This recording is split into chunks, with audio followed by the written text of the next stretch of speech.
नमस्कार। जरा सोचिए, एक कंपनी जो बनी थी सिर्फ मुनाफा कमाने के लिए, वो कुछ ही दशकों में एक पूरे के पूरे सब कॉन्टिनेंट की मालिक बन बैठती है। ये कहानी है ब्रिटिश ईस्ट इंडिया कंपनी की। एक ऐसी कहानी जो सुनने में किसी फिक्शन से कम नहीं लगती, पर है 100% सच। चलिए आज इसी अविश्वसनीय सफर को समझते हैं। तो सबसे बड़ा सवाल यही उठता है ना, कि आखिर ये हुआ कैसे। एक प्राइवेट ट्रेडिंग कंपनी जो यहाँ बस व्यापार करने आई थी, वो पूरे सबकॉन्टिनेंट पर राज कैसे करने लगी। देखिए, ये कहानी सिर्फ व्यापार की नहीं है। ये कहानी है मौके की, ये कहानी है बेहिसाब महत्वाकांक्षा की और शातिर राजनीति। तो फिर इस कहानी को समझने के लिए हमें बिल्कुल शुरुआत में जाना होगा।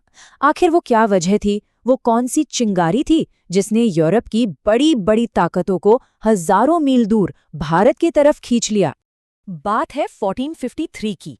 एक बहुत ही बड़ी घटना हुई। तुर्कों ने कॉन्स्टेंटिनोपल, जिसे हम कुस्तुनतुनिया भी कहते हैं, उस पर कब्जा कर लिया। अब ये कोई छोटा मोटा शहर नहीं था, ये वो गेटवे था, वो रास्ता था जहां से भारत का सारा मसाला, रेशम और कीमती सामान जमीन के रास्ते यूरोप पहुंचता था। और जैसे ही ये रास्ता बंद हुआ, समझिए यूरोप में खलबली मच गई, सप्लाई रुक गई और यहीं से एक नई रेस शुरू हुई, भारत तक पहुंचने के लिए एक समुद्री रास्ते की खोज। ये अब कोई चॉइस नहीं, बल्कि एक मजबूरी बन चुकी थी। और इस रेस के पीछे की जो मोटिवेशन थी ना, उसे अक्सर 3G से समझा जाता है: गॉड, गोल्ड और ग्लोरी। मतलब पहला तो था अपने धर्म यानी ईसाई धर्म का प्रचार करना। दूसरा और शायद सबसे बड़ा था गोल्ड, भारत के व्यापार से बेशुमार दौलत कमाना। और तीसरा था ग्लोरी, यानी नई जमीनें खोजकर, नए व्यापारिक रास्ते बनाकर अपने देश का नाम रोशन करना। तो देखिए, इस रेस में अकेले अंग्रेज नहीं थे, सब थे। सबसे पहले पुर्तगाली आए 1498 में, फिर डच आए, उनके बाद अंग्रेज पहुंचे 1608 में और आखिर में फ्रांसीसी भी आ गए। मतलब भारत की दौलत का स्वाद चखने के लिए सब लाइन में थे। और जब इतने सारे खिलाड़ी एक ही मैदान में हों तो टक्कर तो होनी ही थी। एक जबरदस्त टकराव की जमीन यहीं से तैयार हो रही थी। अब यहाँ एक और बहुत दिलचस्प बात है, ये यूरोपियन ताकतें सिर्फ भारत नहीं आई थीं, वो बिल्कुल सही समय पर आई थीं। एक ऐसा वक्त जब भारत की सबसे बड़ी ताकत मुगल सल्तनत अंदर से कमजोर हो रही थी, बिखर रही थी। जरा इस फर्क को देखिए। एक तरफ थे अकबर जैसे शुरुआती मुगल, जिनके दौर में साम्राज्य एक मजबूत सेंट्रलाइज्ड पावर था, सेना ताकतवर थी, पूरे देश पर कंट्रोल था। और दूसरी तरफ थे फर्रुखसियर जैसे बाद के मुगल, जिनके आते आते सब बिखर चुका था, साम्राज्य कमजोर हो गया था, आपसी लड़ाइयों में फंस गया था और सूबेदार अपनी अपनी मनमानी करने लगे। और इस कमजोरी का आलम यह था कि बाद के मुगल बादशाह फर्रुखसियर को घृणित कायर तक कहा जाने लगा था। सोचिए, एक बादशाह के लिए ऐसी उपाधि। ये साफ दिखाता है कि दरबार किस हद तक खोखला हो चुका था और बादशाह की इज्जत मिट्टी में मिल चुकी थी। और फिर आता है साल 1707। ये तारीख बहुत बहुत जरूरी है। इसी साल आखिरी ताकतवर मुगल बादशाह औरंगजेब की मौत हुई और उसकी मौत के साथ ही दिल्ली की सत्ता में एक बहुत बड़ा खालीपन, एक पावर वैक्यूम पैदा हो गया। और इस खाली जगह पर नजर गड़ाए बैठी थीं ये यूरोपियन कंपनियां, जो इसे भरने के लिए पूरी तरह से तैयार थीं। तो अब जब मुगल कमजोर पड़ गए तो इन यूरोपियन कंपनियों ने एक दूसरे की तरफ मुंह फेर लिया। अब शुरू हुआ एक तरह का एलिमिनेशन राउंड। ये तय होना था कि भारत के व्यापार पर राज कौन करेगा और कौन इस खेल से बाहर होगा। और ये लड़ाई लड़ी गई मुख्य रूप से अंग्रेजों और फ्रांसीसियों के बीच, जिन्हें हम कर्नाटक युद्धों के नाम से जानते हैं।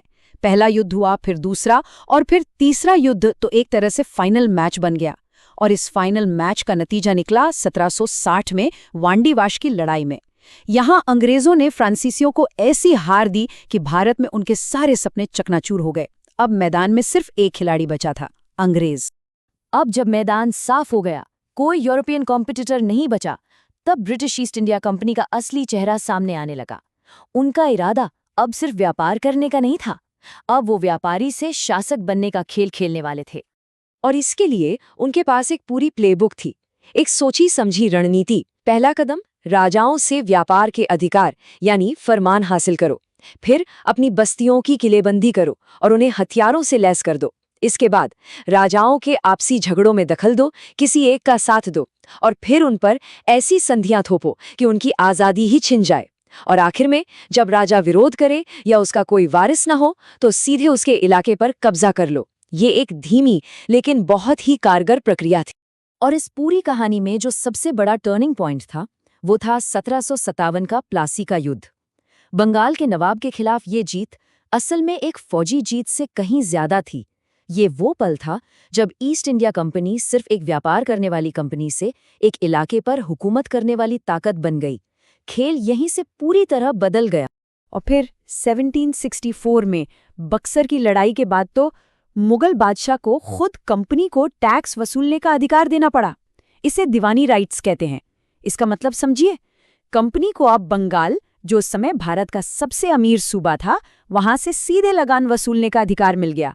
मतलब अब उनके पास खुद का पैसा था जिससे उन्होंने एक बड़ी फौज खड़ी की और उसी पैसे से पूरे भारत को जीतने का अभियान चलाया।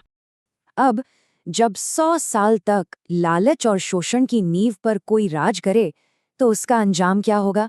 एक जबरदस्त हिंसक विद्रोह। ये होना ही था। कंपनी की नीतियों ने समाज के हर तबके को तोड़ा। किसानों से उनकी जमीनें छीनी गईं, कारीगरों के धंधे चौपट कर दिए गए, राजाओं और नवाबों को उनके तख्त से उतार दिया गया, लोगों के धर्म में दखल दिया गया। मतलब पूरे देश में एक गुस्सा, एक असंतोष धीरे धीरे सुलग रहा था। बस एक चिंगारी की देर थी। और वो चिंगारी लगी 1857 में। ये वो साल था जब कंपनी के खिलाफ आजादी की पहली बड़ी लड़ाई लड़ी गई। पूरे उपमहाद्वीप में जैसे आग लग गई। हालांकि इस विद्रोह को बड़ी बेरहमी से कुचल दिया गया, लेकिन इसने एक काम जरूर किया। ये ईस्ट इंडिया कंपनी के ताबूत में आखिरी कील साबित हुआ। ब्रिटिश सरकार ने कंपनी को भंग कर दिया, उसका राज खत्म हो गया। तो कहानी का अंत एक बड़े सवाल पर होता है। कंपनी का राज तो खत्म हो गया, लेकिन क्या भारत आजाद हुआ? नहीं। सत्ता बस एक प्राइवेट कंपनी के हाथों से निकलकर सीधे ब्रिटिश राज यानी ब्रिटिश क्राउन के हाथों में चली गई। इसने भारत में एक नए और शायद पहले से भी ज्यादा सख्त औपनिवेशिक दौर की शुरुआत की। और ये हमें एक बहुत गहरे सवाल के साथ छोड़ जाता है कि क्या सिर्फ हुक्मरान का चेहरा बदल जाना ही असली आजादी होती है?